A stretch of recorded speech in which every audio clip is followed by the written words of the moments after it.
that she quit the team, because in my eyes, that's definitely what she did. And it looked like Alyssa Thomas will be getting fined for doing this in Indianapolis. Guys, for this one here, they just refuse to talk to the media, which is so freaking weird to me. Kind of, making a complete fool of herself, and now she's finna be getting fined. The WNBA recently banned Alyssa Thomas for her startling actions during the most recent game. Yes, you read correctly. Come on, I mean. Consequences are bound to occur if you've been in the league long enough to memorize the rules yet still choose to act untouchable and change the rules. You can't simply keep having tantrums like you're in charge of everything without someone stepping in, can you? So Alyssa Thomas had all the smoke. The WNBA just suspended Alyssa Thomas. Yes, you heard correctly. But let's examine what actually transpired before drawing any conclusions. Although it's a dramatic allegation meant to grab your attention, it's difficult to believe that Alyssa's actions during the most recent game won't have serious repercussions given how ridiculous they were. Just normal smoke. It wasn't just normal beef. It was what people from the country will call Dublin. She had the big smoke. Outlawed? Not quite yet. However, there is a significant chance of future fines and suspension. Let's examine how Alyssa's behavior, some of which were wholly inappropriate for a professional athlete, could end up costing her dearly. But it turns out, I saw this post here.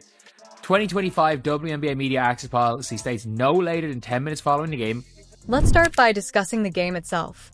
It was a major matchup that was dramatic, high stakes, and emotional. However, it wasn't the plays, the score, or even the fact that her team lost that actually made a difference. Alyssa's conduct, both on and off the court, was unprofessional. Each head coach and 2 players, leading scorer and key contributor per team, be available in separate press conference room for in-person Zoom meetings. When she violated a crucial WNBA rule and then reaffirmed it in front of the world, she became embroiled in a huge scandal. Her refusal to speak to the media following the game was the first infraction.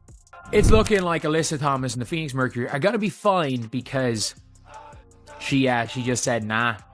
She just said nah. And I'm sorry, you can't have all the smoke. You cannot. Players must be available for interviews within 10 minutes of the game, according to a new regulation in the WNBA. This regulation is in place to guarantee that spectators gain knowledge about the game, the dynamics of the team, and the viewpoints of the players. However, Alyssa Thomas disregarded this guideline entirely. No apology, no news conference, nothing. Nothing but quiet. Furthermore, this wasn't a spontaneous act of disobedience. We are discussing a blatant violation of professional conduct. You cannot be allegedly telling fans to want to chose to join a real basketball team. You cannot be saying stuff like that and then hide. I'm sorry, Alyssa Thomas, I mean this when I say this. Players may become irritated, but there are severe repercussions for breaking media rules. Alyssa's behavior was disrespectful to the WNBA as a whole, not just to her fans or the media. Public interaction is essential to the league's success, so staying silent following a well-known game is more than simply a bad impression. It conveys the idea that you are above the law. Every journalist, fan, and even her teammates are now left wondering why she chose not to accept the truth. But Alyssa Thomas, her partner, who was the high scorer on the Mercury, did decide not to go to the post-game interview, of which the Mercury were fined for her not doing so. Alyssa did more than simply step over the line when she violated this policy. She almost leaped over it. For the WNBA, adherence to the rules is not enough. It concerns the league's integrity and the athlete's representation of it. To make matters worse, this was more than a small mistake. Her disobedience was dramatic and obviously intended to make a point, but it wasn't a business one. And at least she's woman enough to admit it. Now, the viewership numbers was released. Let's now discuss the ramifications. It's like that. When you cross boundaries in sports, don't let the media and fans forget it. Avoiding a news conference wasn't the only thing Alyssa was doing. She was disregarding those who had contributed to the advancement of her profession. Following a major game, fans want to hear what their stars have to say, particularly when the game is tense and emotionally charged. However, Alyssa decided to ignore them. Furthermore, the impact was not limited to the media. She leaves her coaches and teammates to pick up the pieces. All day. You say last night presentation of 2024 WNBA Finals rematch, the Liberty and the Lynx was the third most watched non-Indiana Fever game this season. The consequences were immediate. A fine will probably be imposed on the Phoenix Mercury, and that's only the first step. The WNBA has a long history of holding players accountable, and teams are not above the law.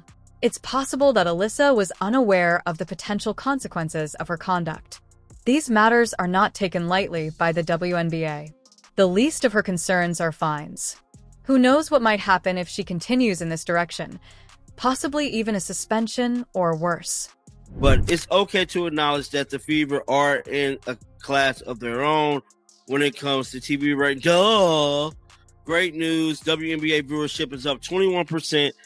The full 2024 season rundown, FYI. However, the heat wasn't limited to the media. Her disobedience was met with disapproval from many of her followers, who were left in the dark. As the team's captain, Alyssa's decision to avoid the media suggested that she might not be as responsible as her admirers initially believed. For a player her caliber, that is a risky precedent. Fans anticipate openness. They anticipate sincerity. And they will react if you leave them hanging. Additionally, Alyssa's situation won't be pleasant. This disobedience was about more than just not speaking, as is now evident. It was a declaration that stretched the bounds of what the WNBA considers appropriate. It's possible that Alyssa's actions permanently harmed her reputation. It has also caused a significant dispute that is still developing at the very least. Look, listen. I'm living in X1. Now, y'all see Caitlin Clark standing right there like, come on. After the most recent game against the Indiana Fever, Alyssa Thomas wasn't merely dodging the press. She also played a significant role in a contentious fan backlash against former Fever star Dana Bonner. When Dana entered the court, the alcohol began to flow. Fans weren't the only ones enmeshed in it, either. Well, nobody crying about it. This caption said, if the Fever are not soft, we embrace the smoke. And if they boo us, here is how we handled it. By choosing to clap back at the crowd jeering Bonner, Alyssa Thomas heightened the already antagonistic mood. Nor was it merely a clapback. Alyssa enthusiastically interacted with the audience, promoting alcohol consumption. This was not a singular instance of annoyance. It was a well-considered response to a circumstance from which she was obviously not retreating.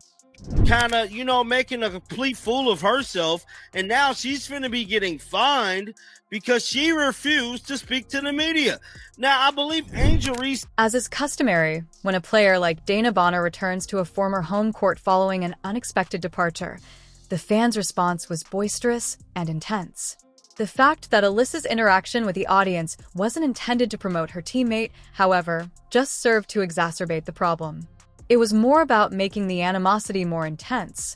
For whatever reason, but it seemed like this is what they do in this league. Like, when things don't go their way, they just refuse to talk to the media, which is so freaking weird to me. It seems that this is what they do in this league for whatever reason.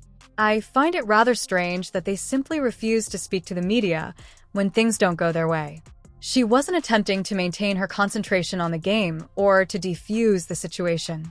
Rather, she joined in on the spectacle. The atmosphere in the arena changed from one of competition to one of outright anarchy as the fans grew increasingly split. Because of Alyssa's audacity, fans were torn between applauding and jeering, which only made the drama worse.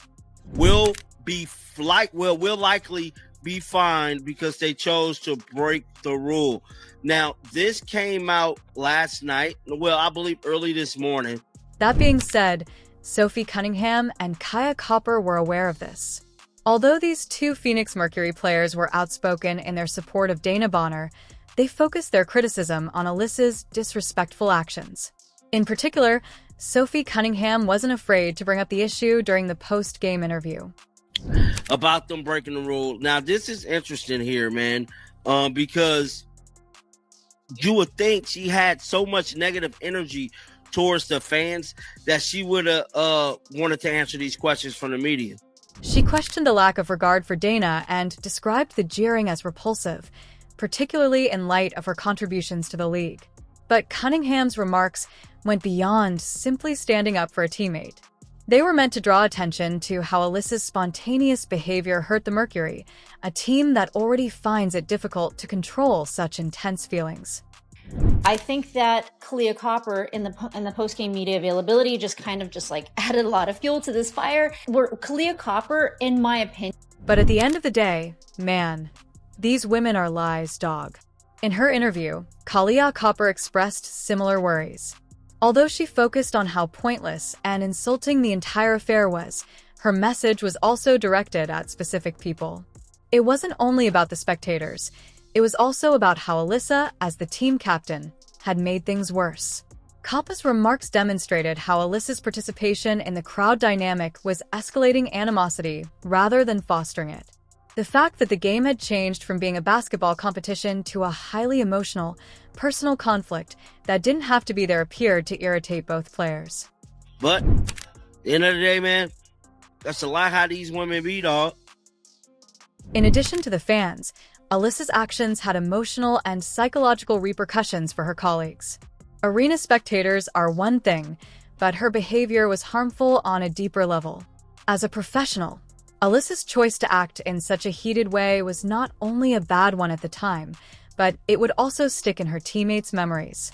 It was evident how emotionally taxing it was on her teammates. Situation in the entire league and for the entire season, because the idea that you do leave a team like that, and especially in the situation that the team was in, does kind of rub me the wrong way. I don't know. And I was asked we talked about this before the game in my live stream, and I had mentioned, of course she's going to get booed. It's just sports. I'm not saying I agree with it. I'm not saying I would even do it, but it's the most predictable thing ever. So I think that Kalia Copper in the post-game media availability just kind of added a lot of fuel to this fire. Where Kalia Copper, in my opinion, made a lot of us women who actually do understand the way that sports works, it makes us kind of look like we don't know what we're doing, or we don't know what we're talking about. You draw attention to yourself rather than the game when you get into this kind of public dispute, and not in a positive way. When their leader was involved in controversy, her teammates had to deal with the consequences of her behavior and try to concentrate on the game. The team as a whole, not just the supporters, were under mental and emotional hardship. Podcast is still making headlines. She just retweeted this moments ago. Let's all listen to this. And it literally pisses me off when people are like, she's not the face